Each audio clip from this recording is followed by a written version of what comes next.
Alors, mes chers amis, pour ce nouveau cours de Torah aujourd'hui, de vous dire que Baruch Hashem, ce soir, on a passé une soirée extraordinaire. Extraordinaire, ni plus ni moins au Kotel à Yerushalayim. On a d'abord commencé par un restaurant dans le quartier de la Mamila, et un restaurant où j'ai rejoint plus que des amis, des frères et des sœurs, la famille Benamou, qui fait partie bien sûr de la famille Nakash que vous connaissez maintenant et que j'aime tant. C'est plus que des amis, c'est des frères et des sœurs. Et ça m'a fait très plaisir de les revoir. Je ne les avais pas revus depuis mon départ de France. Et après ce restaurant, on a marché à travers les rues de la vieille ville de Yerushalayim jusqu'au Kotel. Et là-bas, on a fait des belles téphilotes, des bonnes prières pour chacun, pour nos familles, nos amis, bien sûr, tout notre peuple d'Israël, en particulier nos otages et nos soldats. Et chaque juif, où qu'il se trouve, a eu ces bonnes ondes depuis le Kotel. On a fait des bonnes filotes. Vraiment, ça a été un moment incroyable. On a remarché après dans les rues de la vieille ville pour ressortir. Cette impression de marcher à Yerushalayim, c'est extraordinaire. Moi, vous savez, ça va faire bientôt 4 mois que je suis là. Et des fois, j'ai cette sensation, je me dis, attends, mais tu te rends compte où tu marches? Yerushalayim.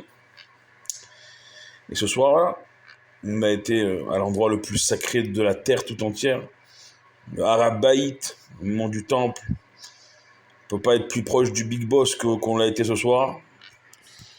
Et en plus, on a retrouvé des amis, de la famille.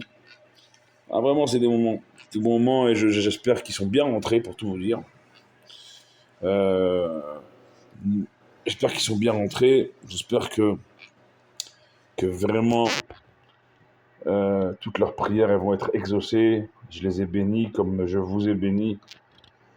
Voilà, c'est important ces moments-là de sentir au Kotel, ce qui est extraordinaire, c'est la quiétude, c'est la sérénité.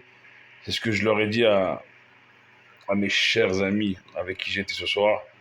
C'est la sérénité presque palpable dans l'air. On pourrait rester toute la nuit là-bas. On se sent comme si la source de nos âmes, elle était là-bas. C'est pas comme si, c'est la source de toutes les âmes, elle est là-bas. Et on espère Mashiach, bien sûr, on espère la délivrance, on espère revoir le temple à son endroit, à sa place. On espère revoir aussi tous nos chers disparus qui vont se relever pour ne plus jamais les quitter. Et quand on est dans les lieux, eh bien, ça prend encore tout son sens. Et là, je suis rentré.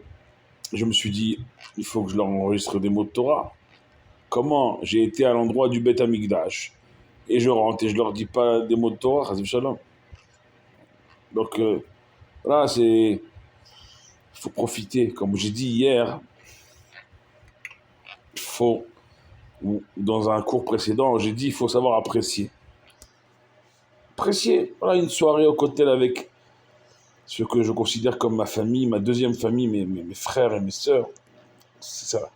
Il faut apprécier. Et ma'arich ces moments-là. Et c'est justement ça que les explorateurs n'ont pas su faire. C'est-à-dire que ils n'ont pas su se suffire de la parole de Dieu, des miracles que Dieu leur a prodigués jusque-là. Quand Kadosh Baruch Hu dit que la terre d'Israël c'est la meilleure des terres, il faut avoir confiance.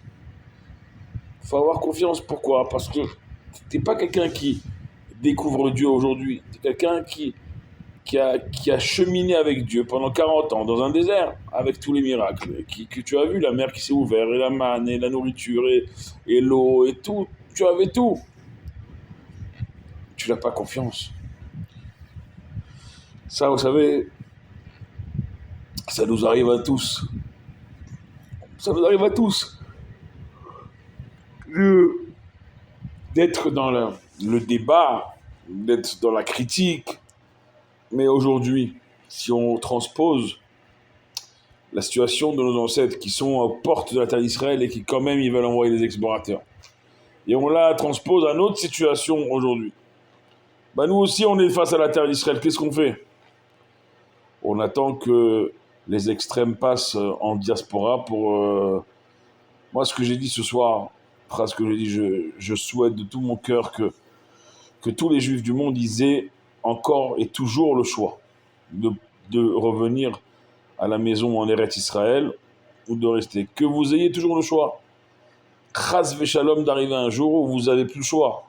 Ou chas v'shalom. Vous savez, on a tous, on vient tous de générations avant nous qui ont émigré, que ce soit d'Afrique du Nord, d'Europe de l'Est, après la Shoah, et on n'aurait jamais pensé que nous, à notre tour, on devrait nous aussi bouger. On est en train de vivre un moment de bascule historique. Dans toutes nos sociétés, en Europe, dans tous les pays européens, il y a des extrêmes qui montent partout, et aux États-Unis aussi. La situation, elle est, en tout cas pour le peuple juif, elle n'est pas évidente. En Eretz Israël, on se prépare à la guerre dans le Nord. Ce soir, on a discuté aussi, on se dit, bon, il y a même ceux qui disent que ce serait même Chaz v'Shalom pour ce Shabbat, imaginez-vous. Mais une différence, c'est que ici, ici, c'est nos jeunes, excusez-moi, c'est nos jeunes qui nous défendent. Alors, il y a une polémique ces derniers jours en Israël, enrôler les religieux, ne pas les enrôler. Il y a eu la Cour suprême qui a statué.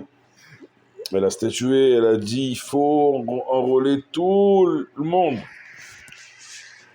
Et donc, ça va encore créer des divisions. Alors, on n'a pas à les tirer les leçons.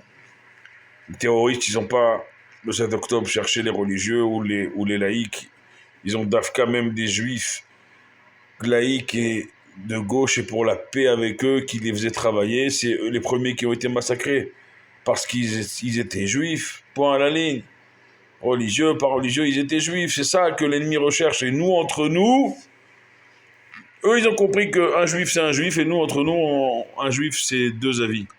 Deux juifs, c'est trois avis. On n'a pas compris encore entre nous que le risque de la désunion, il est trop grave, il y a trop de conséquences. Donc aujourd'hui, on doit, à mon sens, tout faire pour qu'il y ait toujours, excusez-moi, qu'il y ait toujours une cohésion. Une cohésion. C'est pas juste pour dire, voilà, nos explorateurs, ils étaient unis quand ils sont partis, mais ils n'ont pas eu la même préparation. Ça se prépare.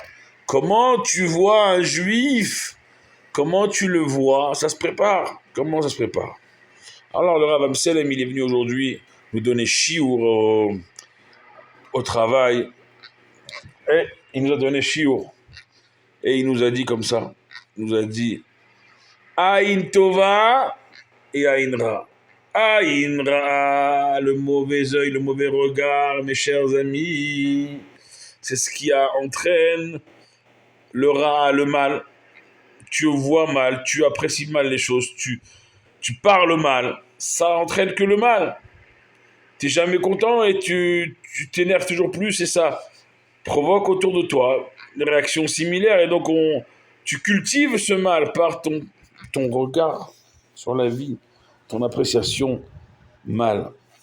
Celui qui a une tova, qui a toujours un bon regard sur les gens et sur les choses, alors il entraîne automatiquement le bien. De la même manière dont il parle aux gens, les gens lui parlent, c'est comme ça, jusque dans l'intimité du couple. Tu veux que ton conjoint ou ta conjointe te parle bien, parle-lui bien. Le Rav, il a donné aujourd'hui 5 mots par jour de compliments à l'autre, à notre prochain. Vous allez voir, ça vous change une vie. C'est ça le Inyan, mes chers amis. Le Inyan, c'est qu'on doit toujours d'être dans un bon langage et de savoir apprécier que Béhémet, tiens, Moshe Rabbeinu, excusez-moi, Moshe Rabbeinu, il n'a pas posé les pieds en Eretz Israël. le plus grand, celui qui parlait face à face avec Dieu, il n'a pas posé les pieds en Eretz Israël. Et nous, on peut le faire. Et même quand on est sur la terre d'Israël, on ne réalise pas, on n'est pas conscient de la chance qu'on a.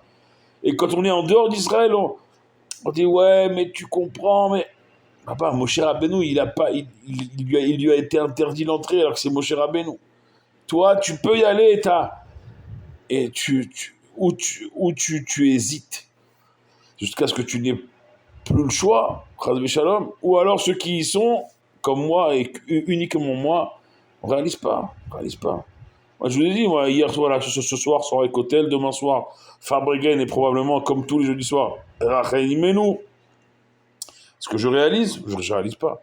Si je réalisais, je serais dans un état 1000 fois supérieur à l'état que je suis actuellement, parce qu'on s'est habitué aux choses. Et parce qu'on se dit, bon, bah, c'est normal, rien n'est normal, mes chers amis. Rien n'est normal. C'est ça en vérité, il faut savoir avoir Emouna. Si on n'a pas confiance en Dieu, il n'y a pas d'histoire juive. On n'aurait jamais pu survivre jusqu'à présent sans protection, celle de Dieu, bien sûr.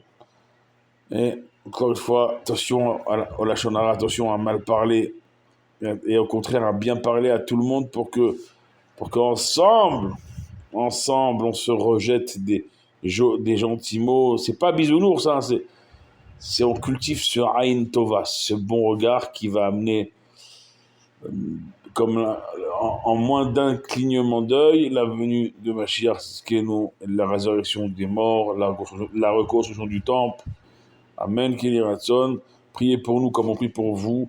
À demain pour un nouveau cours de Torah tous ensemble. D'ici là, Baruch Adonai Leolam. Amen. Ve Amen.